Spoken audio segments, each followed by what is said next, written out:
and my soul is at peace in God.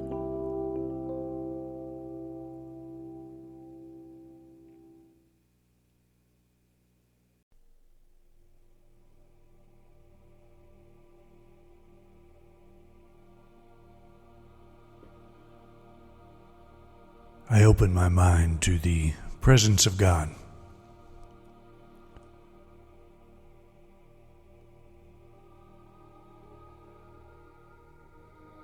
I relax and I let go.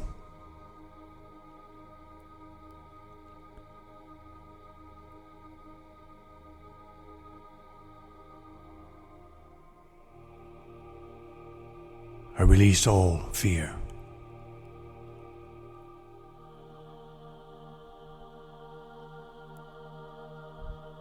I lay aside all concerns for these few moments.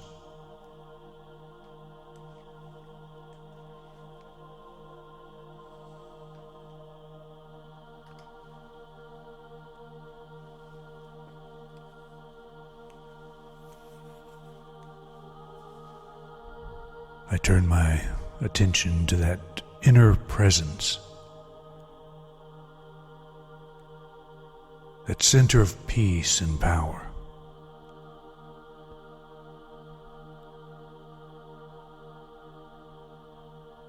The source of my being.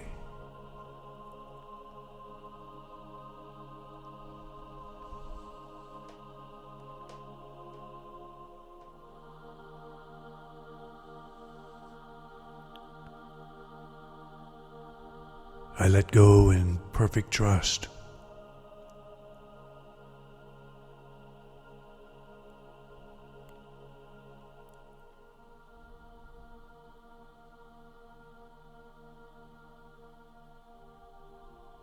God is my source.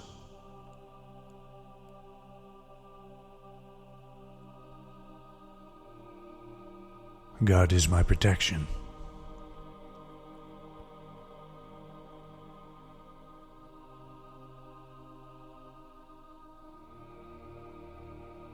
God is my guide.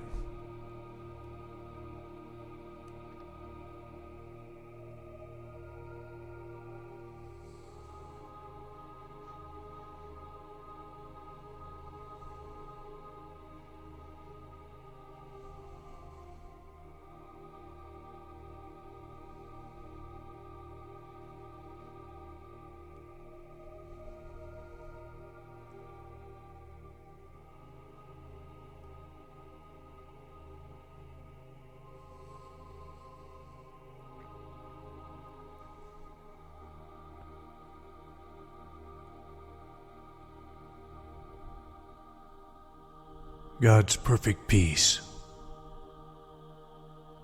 fills my mind.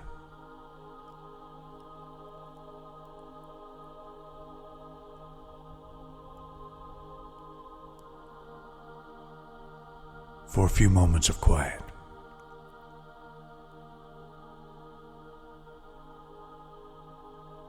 I bask in this peace.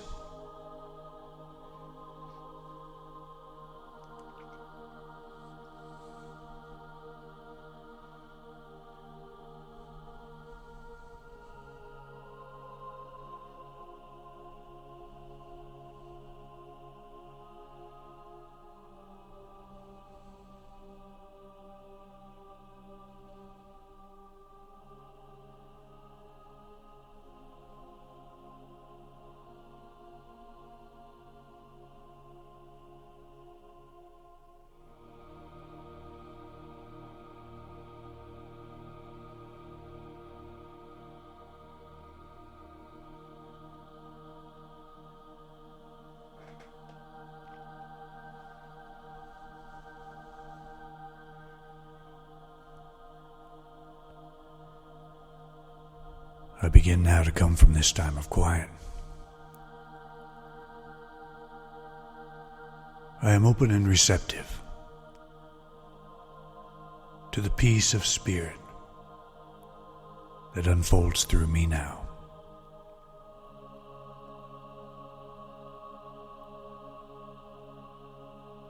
Thank you, God. Amen.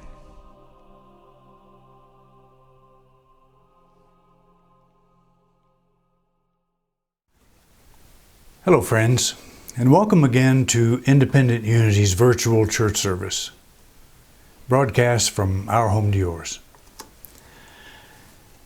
As most of you know, prayer has played a vital role in Unity's founding and in our presentation of spiritual principles. In our ongoing examination of what I'm calling the mystical thread, I'd like to turn our attention today to a few passages that give us a pretty good indication of how Jesus understood prayer. Preserved in the gospel accounts are some pretty extraordinary claims Jesus made concerning the subject of prayer. He says, through prayer, we can move mountains.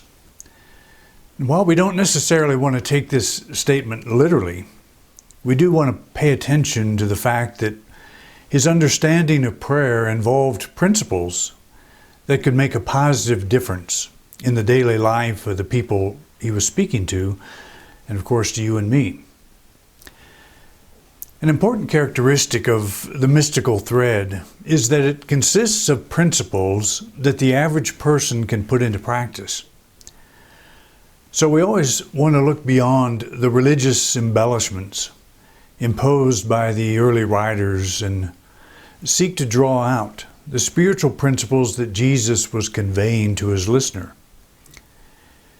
If he says that through prayer we can cast a mountain into the sea, then we know he was telling his audience something they could actually do.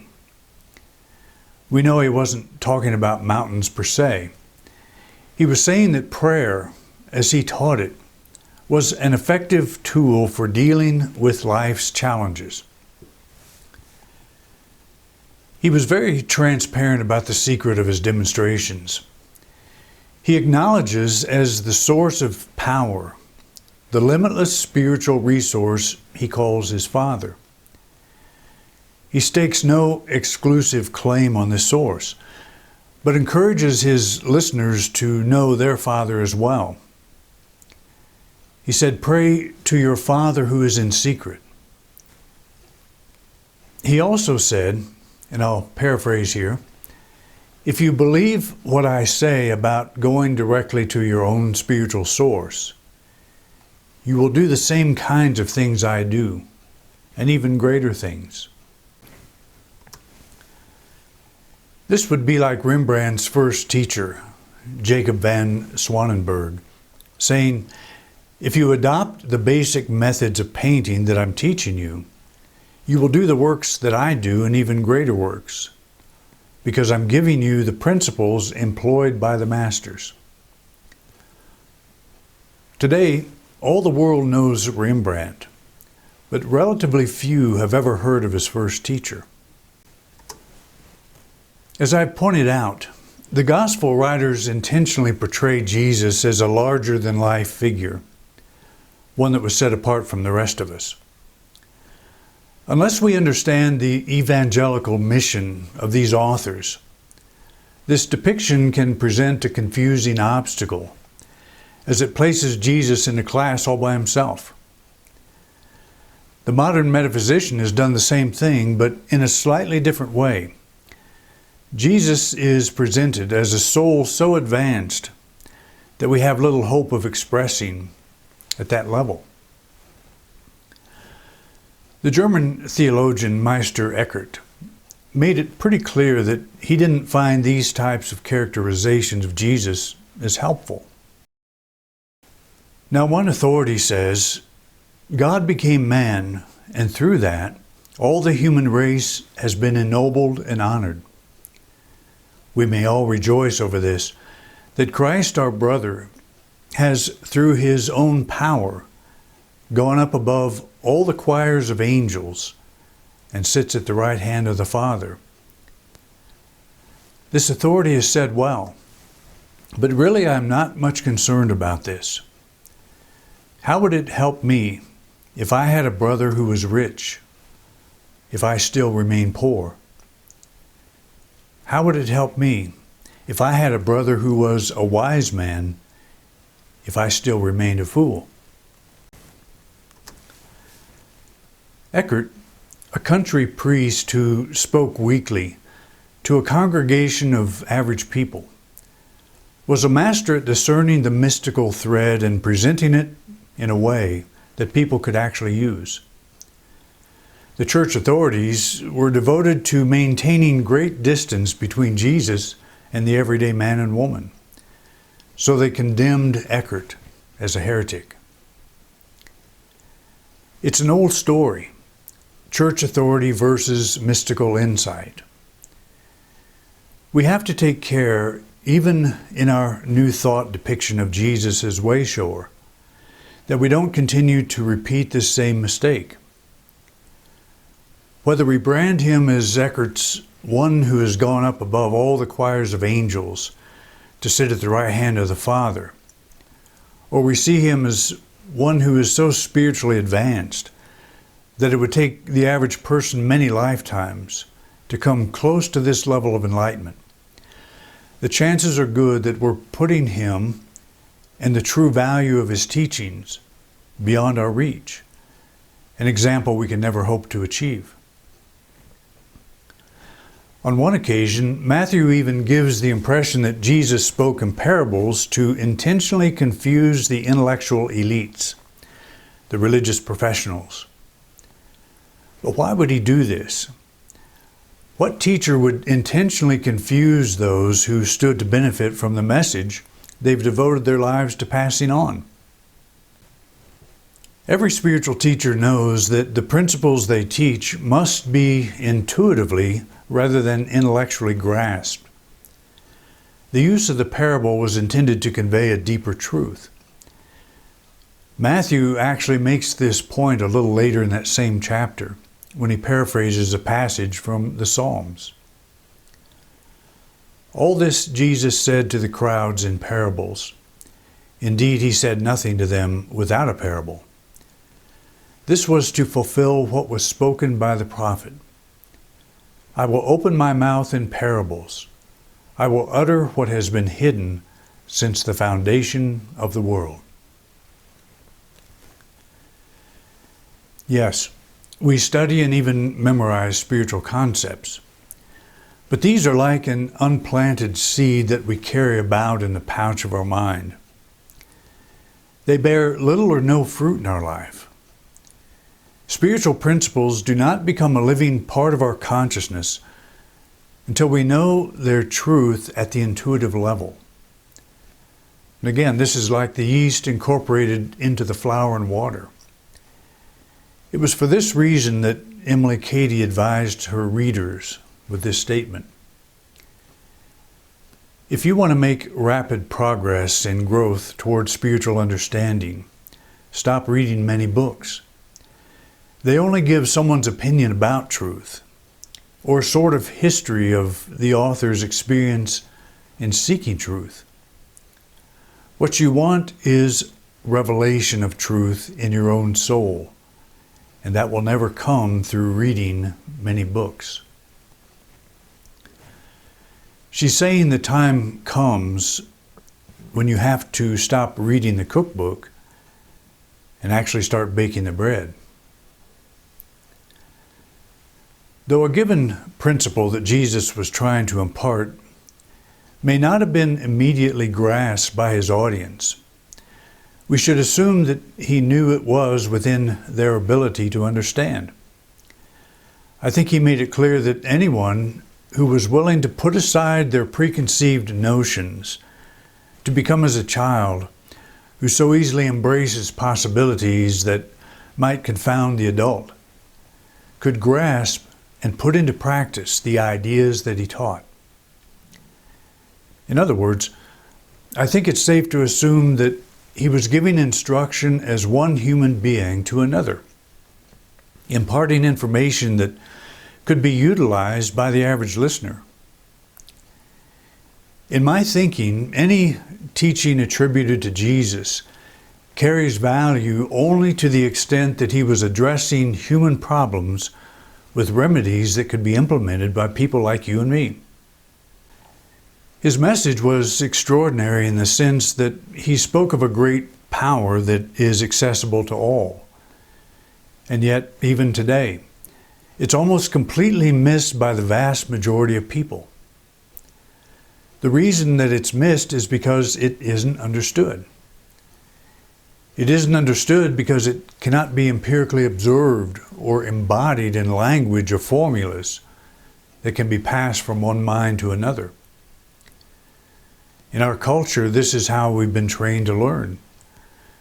We've constructed entire religions around a conceptualized kingdom of God. We've mistaken the edifice for the house not made by human hands. We've translated this religion into fabulous brick and mortar cathedrals, megachurches that some claim run a mile wide, but only about an inch deep. I frankly don't think Jesus envisioned this kind of development as his legacy. He said if you believe that you receive what you ask for in prayer, including the moving of mountains, it'll happen. As I already said, the mountain moving he's talking about is any situation that looks bigger than what we think we can handle. And I'm sure we've all experienced mountains that didn't seem to budge, no matter how hard, how earnestly we prayed. We may have felt that our faith was insufficient. And from my own experience as a minister, I'm sure that Jesus understood that the people he was talking to encountered the same problem. I also feel certain that he wasn't simply hyping his message by making impossible statements with the hope of impressing his following and maybe increasing his numbers. He was sharing spiritual principles that he knew would help make people's lives better. And these are the principles that make up what I'm calling the mystical thread. If we look at some of the other references Jesus made to prayer, we can find vital clues that bolster our understanding of the principles he taught. I think one of the most important bits of instruction he gave was to go alone to our room. And I think this is our own inner space, to shut the door. That is, to turn away from all external concerns and pray to the Father who is in secret. When it comes to establishing a productive prayer life, this is by far one of the most important practices. He's talking about setting aside a time when our entire focus is not so much on resolving our life's issues through prayer as it is on getting to know God through direct communion. It makes perfect sense that we should first build an awareness of God as a living and very accessible presence. As this relationship grows, all else falls in place. As Eric Butterworth suggested, we make the shift from praying to God to praying from a consciousness of God. With our growing awareness of God, we begin to see that it's no longer just a limited set of apparent facts that are on the table. We're acknowledging that infinite intelligence is working through us to bring about the best and highest solution. I may not know how to cast that mountain into the sea, but I'm bringing myself into alignment with a higher wisdom that does know. I'm in alignment with Jesus' understanding by acknowledging that it's not me, but the Father within me that's doing the work. Knowing this Father, this inner source of my very being, is a powerful first step to successful prayer. It's the very bedrock upon which I build my own personal house of prayer. Another idea worth including is the notion of learning to lift our eyes, our inner visioning sense, the mind's eye, the imagination, to see the completion of the answer we seek. I touched on this subject last week. It involves taking our attention off appearances and moving into the acceptance of the solution, even before that solution becomes apparent in our experience. How do we do this? How do we believe we've received an answer we don't actually have? This principle is illustrated in the story of Jesus feeding the 5,000. He lifted up his eyes. That is, he took his attention away from the problem, and he gave thanks that God always responds. He then began passing out the bread and the fish. He's acting as if the problem is solved before it actually is. Whether or not we take this story literally, we can employ the principle. We take our attention off the problem, and we give thanks that the proper solution is now coming forth. How do we take our attention off the problem? One way is to begin asking how we would feel if our situation were successfully resolved. We might even jot down the list of responses that come to us. We then give heartfelt thanks that our resolution has occurred. To some, this might seem like a form of self-delusion. And the truth is, most of the imagery that floats across the screen of our mind never materializes. Why would this be any different? It's different because we're making the concerted effort to back this imagery with the power of faith. Remember, the writer of Hebrews tells us that faith is the substance of things hoped for, the evidence of things not seen. We may be visualizing the worst case scenario and pouring our faith into that. We may be rehashing all the known facts about our situation, wondering how we're going to resolve them, and asking God to intervene while frantically looking for quicker answers. We're exercising our faith not in the solution, but in the perpetuation of the problem. This is reminiscent of Jesus' parable of the farmer who sowed wheat, but an enemy snuck in at night and sowed weeds. He ordered his workers to not pull the weeds until they were fully mature. That way they could tell the weeds from the wheat. In other words, the farmer was telling his workers to let go, to stop trying to resolve the problem by constantly mulling over all the known facts. By doing this, they would only end up causing more damage. How do we know that we've crossed that threshold of believing we've received? We know by how we feel. We're at peace with our situation. Isn't the experience of peace of mind the essence of what we're trying to achieve with the solution of any problem? The farmer that was telling the workers not to pull the weeds was really saying, be at peace about this. You'll know what to do when the time comes. Don't let this situation rob you of your present peace of mind. There are many ways we can approach prayer using the teachings of Jesus as our basis. But let's focus today on the three principles I've already touched on.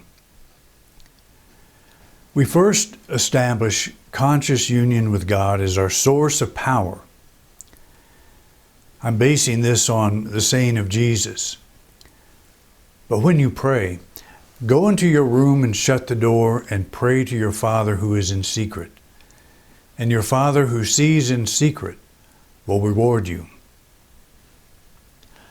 Establishing a conscious union with God is an intuitive, experiential exercise.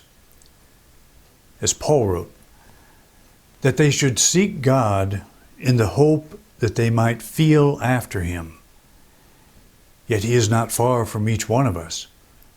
For in Him we live and move and have our being. To feel after God is to seek to know God as a living presence that is working in and through us right now.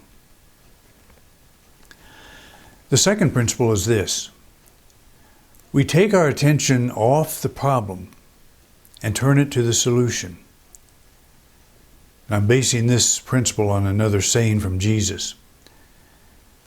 Do you not say, there are yet 4 months, then comes the harvest? I tell you, lift up your eyes and see how the fields are now ready for harvest. The action of lifting our eyes, taking our attention away from the problem, is an exercise of our executive faculty of imagination. Charles Fillmore wrote, "With our imagination, we lay hold of ideas and clothe them with substance." And I'll talk more about this in just a moment. Here's our third principle. We treat our faith in the outworking of the problem as evidence that our solution is now coming forth in the right way and at the right time. I'm drawing this principle from the well-known saying of Jesus, "If you have faith and never doubt, you will say to this mountain, 'Be taken up and cast into the sea,' and it will be done. And whatever you ask in prayer, you will receive if you have faith." Believing that we have received involves the two faculties of imagination and faith, which Fillmore ties together with this statement. Faith is the perceiving power of the mind, linked with the power to shape substance. The perceiving power of the mind is the imagination, and the power to shape substance is faith. The thing we want to do now is explore ways we can implement these principles in an actual situation. Whether we're talking about a healing need, a prosperity challenge, or some type of disruption or conflict in a relationship, the application is the same. The first principle of spending time alone with God is something we do well to develop as a daily habit. My own best time for doing this is early in the morning, before the rest of the world begins to stir. There's no right or wrong time for this, but I think it's helpful to set a fairly regular schedule. I published 2 chapters on meditation from my book, The Complete Soul, on the church's website, and I've included the link in the description area below. I think it's important that we make this our practice, that we find ways that work best for us. Jesus said to go into your room and pray to your Father, and I think he's saying that we are to make this our experience, that we find our own way. With regular times alone with God, we'll begin to feel the quiet surge of power that assures us we're not alone. The more pronounced this gets, the more success we'll have with the next 2 principles. It isn't easy to take your attention off a problem and try to see a solution unfolding. But think of this. It's actually harder to stay focused on the problem. It's harder on you. It's harder on your creativity. It's harder on your ability to be optimistic. Yes, it's easy to worry, easy to visualize the very worst possible outcome of a situation. But look at the toll it takes. So you have to make a decision that you're going to use the power of your imagination in a positive and deliberate way. You're not going to pretend that your problem doesn't exist, and you're not going to stop looking for positive action you can take to resolve it. But you're going to make a concerted effort to lift the eye of your imagination to the fields ready for harvest, the successful outcome of your situation. Interrupt your negative movie and begin seeing it play out into a happy ending. You're not trying to force a change. You're seeing the change unfold in your own mind.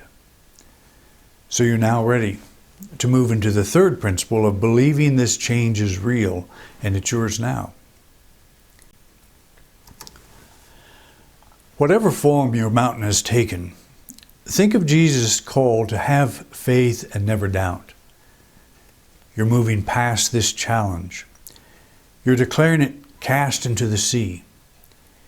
Here you employ denials, the releasing of negative pictures, thoughts, and feelings. And you're affirming the greater good you've committed to seeing unfold, and it's doing it right now. If you find your faith wavering, bring yourself back on track.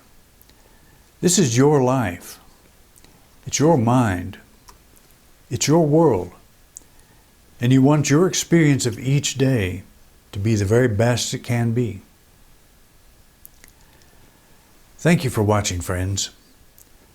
I'll leave you with our prayer for protection, knowing that you're going to have a wonderful week.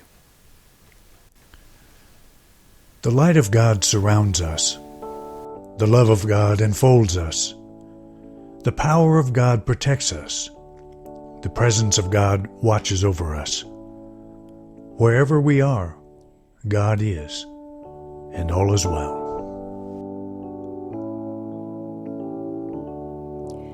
From you I receive, to you I give. Together we share, and from this we live. From you I receive, to you I give. Together we share, and from this we live. You've been watching a talk presented by Reverend Doug Bottorff at Independent Unity here in beautiful Grand Junction, Colorado.